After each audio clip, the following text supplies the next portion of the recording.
Et je me posais une question tout à l'heure, mais en vrai, avec les réseaux sociaux, t'as pas 15 000 DM, 15 000 notifications entre YouTube, Insta et tout. Honnêtement, comment t'arrives à t'en sortir? Parce que moi, j'ai pas énormément d'interactions, mais il y a des fois où quand tu mets une story qui marche un peu plus, bah t'as beaucoup d'interactions d'un coup et du coup, faut en gérer pas mal. Mais comment tu fais pour gérer tout ça? Et même toi, Lynn, je sais pas si t'as beaucoup d'interactions avec tes sociétés, mais comment vous faites si t'ouvres si à chaque fois que tu ouvres ton Instagram, je sais pas, t'as 10 messages à ouvrir, 20 commentaires. Wow, ça doit être dur, non? Moi, j'adore ça. Dans le sens où pour moi, c'est de l'échange avec des gens qui sont intéressés par ce que j'ai à proposer. Ouais. Et c'est des gens que je peux aider avec mon travail. Que ce soit avec mon contenu gratuit dans un premier temps, avec des produits ou des programmes, des formations payantes après. Notre objectif, ça a toujours été d'aider le plus de monde possible. Et pour moi, les réseaux, pour nous, les réseaux, c'est une opportunité de décupler notre atteinte et de pouvoir aider beaucoup plus de monde que si je faisais juste des coachings en perso. Ce qui fait que ça fait partie du job. Moi, mon boulot aujourd'hui, c'est principalement ça. C'est principalement gérer le contenu, les réseaux, la communication. Oui. Parce que même si j'ai encore un peu de boulot à faire sur mes programmes, mes offres, mon packaging, etc., j'ai assez de programmes, j'ai assez de formations, j'ai pas besoin d'en faire plus. Donc maintenant, tout ce qu'il faut, c'est que je continue à faire grandir la communauté avec mon contenu, avec mes interactions, avec tout ça. Donc moi, c'est mon boulot, quoi. Donc je le vois pas du tout comme une corvée. Je me dis pas, ah putain, j'ai tant de messages, ah putain, j'ai tant de trucs. Je lis tous mes commentaires sur YouTube parce que ça me donne des idées sur d'autres contenus que je dois faire, des choses que je dois préciser. Et c'est toi qui commentes tout? Sur YouTube, par exemple, avant, je répondais à tous les commentaires. D'accord. Maintenant, je leur mets tous un cœur parce que tu lis. Je le lis, je mets un cœur et comme ça me l'enlève de mes notifications. Ok. Ouais, c'est l'heure de pointe, donc on allait tomber dedans, c'était sûr. C'est pour ça que je préfère travailler à la maison aussi.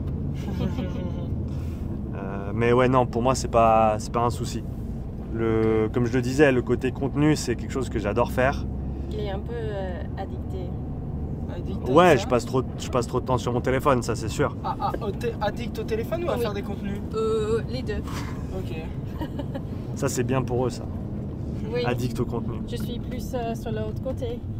Je pense que les gens peuvent attendre moi quand je suis prête à discuter les choses avec eux.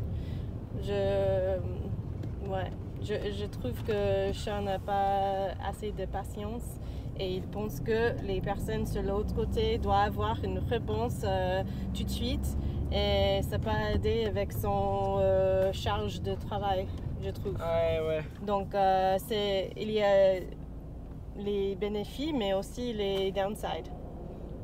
Okay. Qui n'est pas partie de upside. Ah oui, c'est ce que j'allais dire. T'as vu? C'est pas downside strength.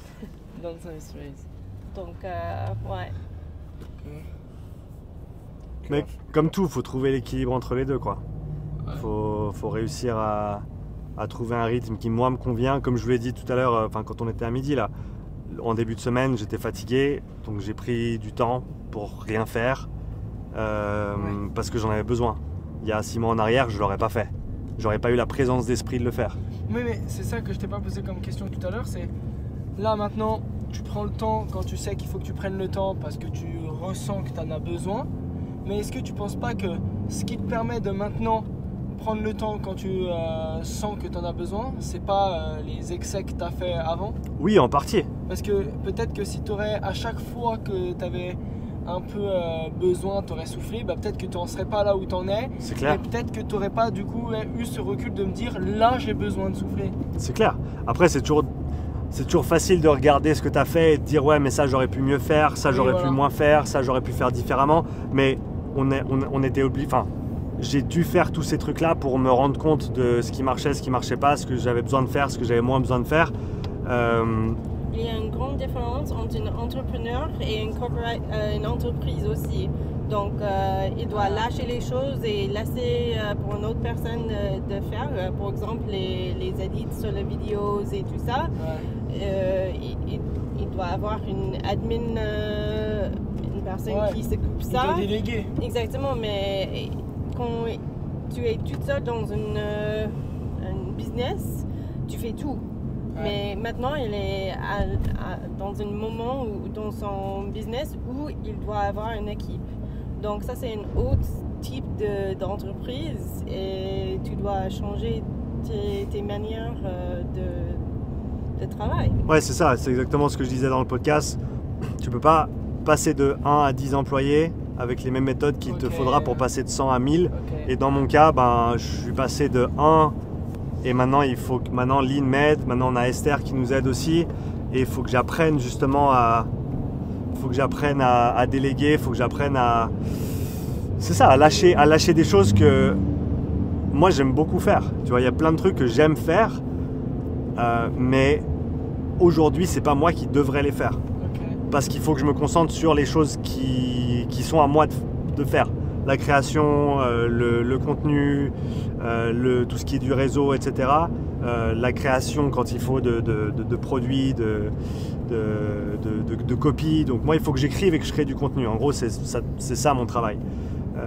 Et il faut une équipe autour qui puisse me soutenir, donc faire des choses, prendre des tâches que moi maintenant je fais encore.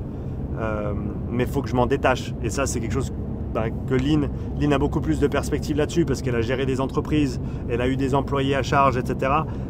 Et elle m'aide justement à me délester, à décider qu'est-ce que je vais délester où, à elle prendre aussi des choses qui moi me permettent d'avoir plus de temps pour d'autres aspects. Et c'est ça, c'est l'évolution de l'entreprise, parce que Upside Strength maintenant c'est plus que juste moi, c'est moi, c'est Lynn, c'est Esther. Et c'est comprendre comment on peut continuer à faire grandir l'entreprise, mais ça passe aussi par des growing pains, comme on dit en anglais, où tu sais, quand les gamins ils ont mal aux os parce qu'ils grandissent, ils n'arrivent pas à dormir la nuit. C'est un peu pareil, je dois apprendre à faire autrement, je dois lâcher des trucs, même si j'aime beaucoup ces trucs-là, et penser différemment. Donc c'est ultra intéressant. J'adore cet aspect-là de mon métier. Outre le côté préparation physique, l'aspect entrepreneuriat, développement d'entreprise, j'adore ce côté-là. J'en parle quasiment jamais parce que c'est pas le sujet de ce que je communique au travers de mes réseaux. Mais c'est un processus que je trouve fascinant et qui est du coup en constante évolution, surtout avec la vitesse de l'évolution des outils auxquels on a accès aujourd'hui. Et donc voilà, apprendre à lâcher du lest, apprendre à lâcher certaines choses, à dire non à certaines opportunités pour laisser la place à d'autres. Ça, c'est tellement important pour l'entrepreneur qui a juste commencé leur entreprise aussi. Si tu dis oui à tout, tu vas être... Tu te fermes des portes en fait. Oui, exact. Tu as l'impression de vouloir ouvrir toutes les portes, mais tu n'as plus assez de jambes pour aller rentrer dans toutes les portes. Donc au final, tu fais tout à moitié. Moi, c'est ce que j'ai fait pendant longtemps, ou pendant un temps. L'année dernière, quand je t'ai dit, je disais oui à tout au niveau des séminaires, des trucs, j'étais partout mais nulle part en même temps parce que j'étais pas tout là, quoi.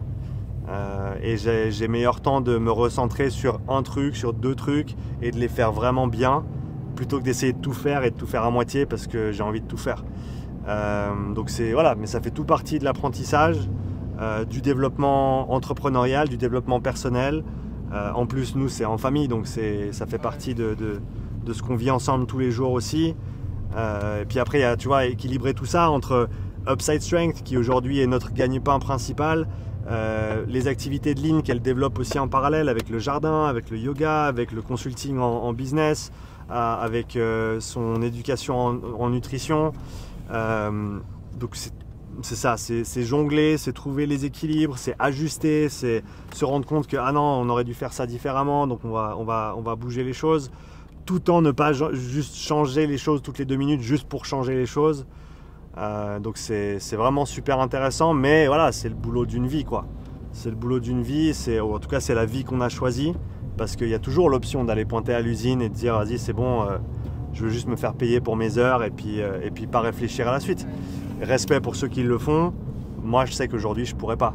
Même s'il y a des jours où je me dis putain ce serait plus facile quand même. Ouais. Ce serait plus facile de ne pas devoir faire tout ça, de ne pas devoir réfléchir à tout ça, de ne pas devoir gérer l'anxiété, les attentes, les machins. Non, mais c'est que tu aspires à plus que ça.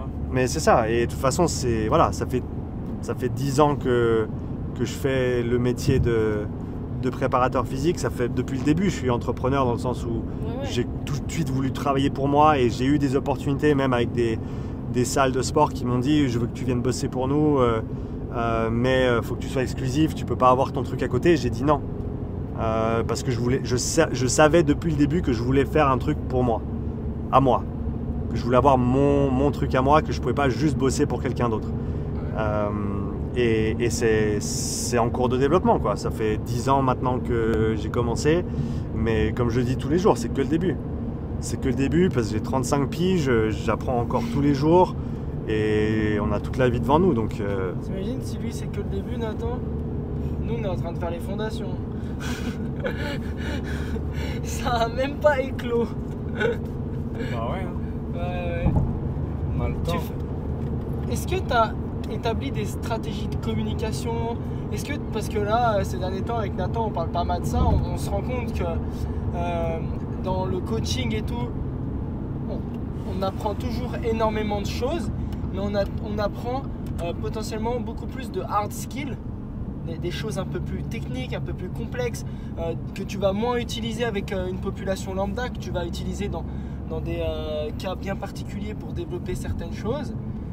Donc au niveau du coaching, on apprend toujours, c'est une certitude, et c'est d'ailleurs l'objet de ce podcast, continuer à apprendre et partager pour apprendre tous ensemble. Mais est-ce que tu t'es penché sur tout ce qui est avatar client, tunnel de vente, niche client? Ça c'est mon côté en fait. Et ça, Sean s'en occupe pas. Si tu t'en occupes, Sean, ou pas? Oui, parce que à ce stade, je connais la démographique avec laquelle je travaille, mais l'idée c'est que Lynn puisse prendre plus de ça parce qu'elle a bossé là-dedans, elle sait construire des sites web, elle sait construire des pages de vente. Ce que je veux dire, c'est à ce stade, tu connais la démographique avec laquelle tu travailles. Mais est-ce que avant de commencer Upside et avant de te lancer par exemple pour les profilages physiologiques des crossfitters, est-ce que avant ça tu t'es dit je vais faire mon avatar client, je vais répondre à telle personne avec telle problématique, pas de manière assez stricte, tel service. pas de manière assez structurée. Je vais répondre à la question parce que ça c'est une faute que beaucoup de coachs fait en fait. Par exemple, on a beaucoup de gens qui viennent chez mes collègues, par exemple, qui ont envie d'avoir un site web, mais ils n'ont pas leur prix, ils ne savent pas comment tu peux travailler avec... il n'y a pas un système en place de travail en fait. Et tu ne peux pas avoir un site web sans les mots qui vont parler à tes clients. Donc tu dois travailler avec une certaine nombre de personnes avant que tu commences tes choses en ligne en fait. Parce que sans ça, tu n'as pas une entreprise en fait. Donc tu dois avoir les fondations de ton entreprise. Donc tu dois comprendre tes prix, pourquoi tu es dans une niche. Tout ça c'est tellement important. Et on a juste fait une petite formation sur ce côté et chaque personne qui travaille avec nous doit prendre cette formation parce que quand tu commences en arrière, ça ne nous aide pas. On ne peut pas faire un site web si tu ne sais pas ton entreprise. Chaque personne qui travaille avec vous, les athlètes ou non, on a plus les choses, plus sur le côté de nutrition ou les coachs de santé. Ah oui, sur ton business à toi. Oui, exactement. Donc, je coach les coachs comment tu peux avoir une entreprise. Donc, et les états que tu dois faire avant quoi, tu vois. Mais ce que je veux dire, c'est que là, du coup, toi, tu dis que c'est un peu l'expérience de ta démographique qui va te permettre derrière de te lancer sur les réseaux sociaux parce que tu connais leurs mots, leurs craintes, leurs problématiques, quel prix ils sont prêts à payer, tout ça. Exactement. Mais ce que je veux dire, c'est toi, tu penses qu'il est nécessaire d'avoir eu cette expérience, que si tu veux te lancer dans une démographique, une niche client ou quoi que ce soit, si tu l'étudies bien auparavant avec les problématiques, où est-ce qu'elle peut vivre, quel argent elle est prête à mettre et tout, est-ce que ça tu penses que c'est possible de rentrer dans le processus là-dedans ou tu es obligé d'avoir la pratique? Donc, je pense que ce n'est pas nécessaire pour l'entrepreneur ou le coach d'avoir une niche. Est-ce qu'on va arrêter au jardin? Ouais. Ok. C'est pas nécessaire pour la personne d'être dans une niche. C'est important pour le coach d'avoir un produit qui est dans une niche. Tu vois? Qu'est-ce que je veux dire?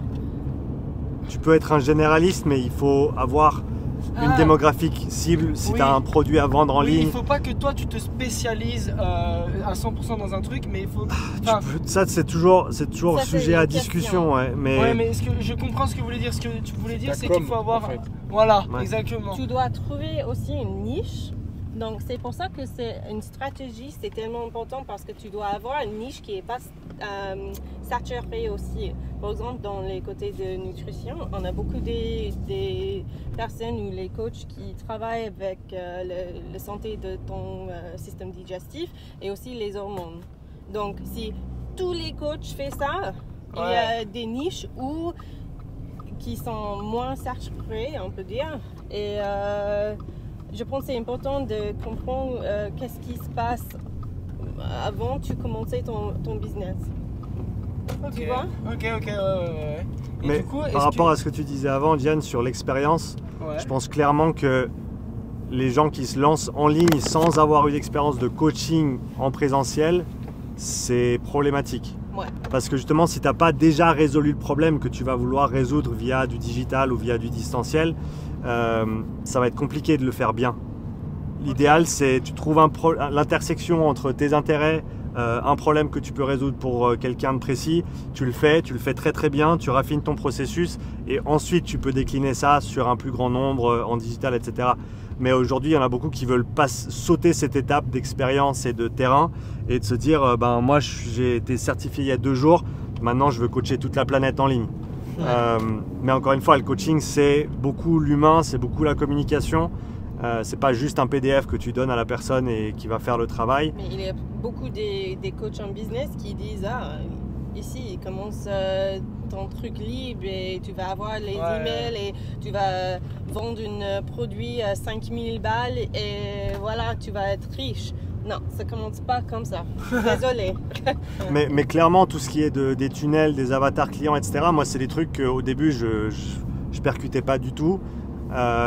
Cette dernière année, on a bossé avec quelqu'un justement avec Léo pour ce qui est de développer les tunnels, de vraiment faire grandir la liste d'emails, de savoir qu'est-ce qui est bon comme pourcentage de conversion sur un lancement de produit, de savoir sur un tunnel qu'est-ce qui est bien comme taux de conversion entre la première et la 5e page, tous ces trucs-là qu'on apprend. Et là, la décision récente de se dire faut que j'arrête d'essayer de parler à tout le monde. On a fait les tests, on a vu que ça peut fonctionner, mais pour vraiment que ça fonctionne, il faut que je me concentre sur une démographique.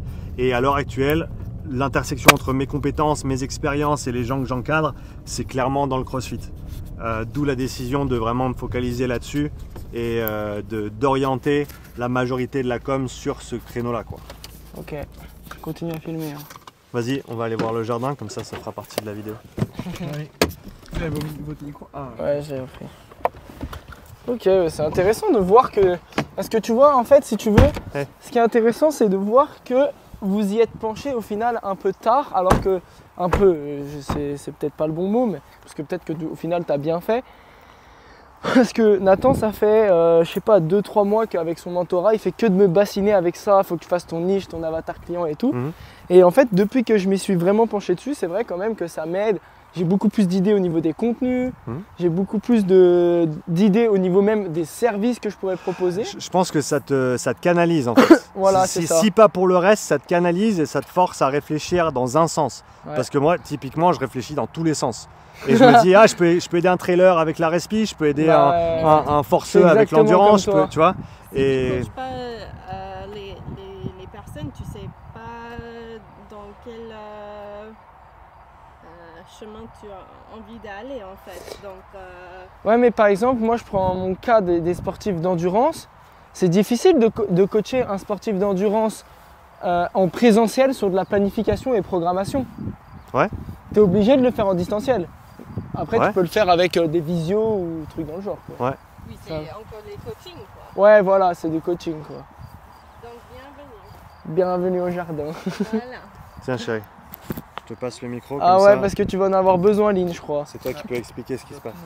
Bah après, Qu'est-ce tu peux que... peut-être juste faire comme ça. Hein. Demande tes questions, parce que je peux parler sur ce côté pour toute la journée. Bah déjà, c'est quoi ce jardin?